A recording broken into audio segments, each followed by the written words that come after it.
ऐसा ही हिंदी क्लासेज में सभी साहित्यानुरागियों एवं प्यारे छात्र छात्राओं को हमारी ओर से ढेर सारी शुभकामनाएं। प्यारे बच्चों, शब्द प्रकरण के पहले परिच्छेद में हम शब्द के दो आधारों पर वर्गीकरण करके इसके भेद उपभेदों का वर्णन कर दिया गया। अब शब्द प्रकरण के अंतर्गत अर्थ के आधार पर तथा रूपांतर के आधार पर जो भेद उपभेद किए गए हैं, आज इस परिच्छेद में, इस परिभाग में पुनः इसकी परिचर्चा की जाएगी। अर्थ के आधार पर शब्द के दो भेद बताए गए हैं। पहला सार्थक और दूसरा निरर्थक। सार्थक शब्दों का ही हिंदी साहित्य में प्रायः प्रयोग देखा जाता है, या हिंदी साहित्य में इसका सम्मान है, इज्जत है। लेकिन निरर्थक शब्दों का हिंदी साहित्य में कहीं कोई समावेश नहीं।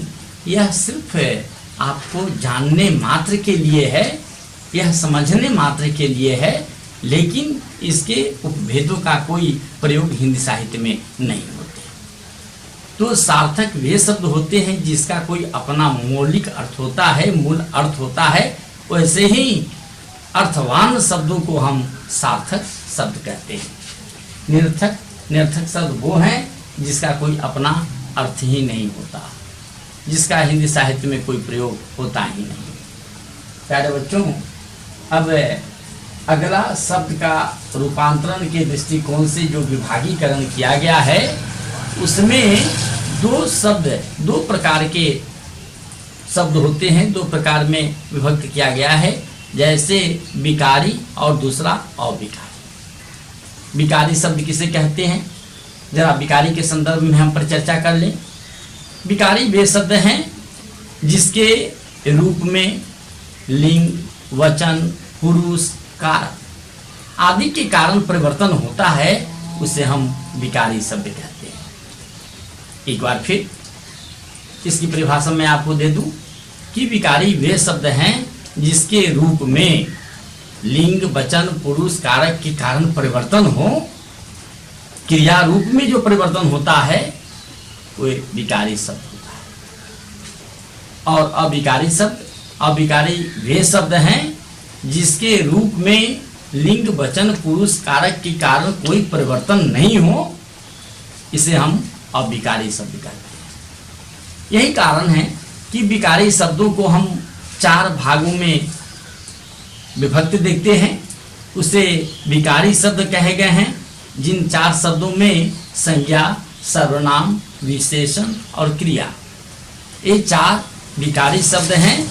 यह विकारी की कोटि में आते हैं, जिसके रूप में परिवर्तन होता है, जिसके लिंग के कारण भले ही परिवर्तन हो, वचन के कारण भले ही परिवर्तन हो, पुरुष के कारण परिवर्तन हो, काल के कारण परिवर्तन हो, लेकिन चाहे जिस कारण परिवर्तन हो, इसके रूप में परिवर्तन होता है, अतएव विकारी शब्द है। और अविकारी शब्द वे हैं जिसके रूप में कोई परिवर्तन नहीं होता। जैसे क्रिया विशेषण, संबंध बोधक, समुच्चय बोधक और विस्मयादि बोधक, ये अविकारी शब्द है। इसके रूप में कोई परिवर्तन नहीं होता, इसके रूप यथावत रहते हैं, चाहे वो लिंग के कारण हो, चाहे वचन के कारण हो, चाहे वो पुरुष के कारण हो, किसी कारण हो, इसके रूप में कोई परिवर्तन नहीं होता, इसमें परिवर्तन नहीं देखा जाता, अतएव यह अविकारी शब्द है। आपने देखा कि जैसे विकारी और अविकारी में थोड़ा सा मन में संशय होता है कि यह परिवर्तन कैसे होता है। हम परिवर्तन के स्वरूप को थोड़ा सा जान ले, एक कारण जान ले। जैसे हमारे द्वारा यह शब्द प्रयुक्त किया जाता है कि मोहन सुंदर लड़का है। मोहन सुंदर लड़का है, इस वाक्य में कर्ता की प्रधानता है, कर्तृवाचक कहा जा सकता है। इसमें कर्ता की प्रधानता है और कर्ता यहाँ राम है, राम चूंकि वचन से एक वचन है, पुरुष में वह अन्य पुरुष है और वह लिंग में पुल्लिंग है।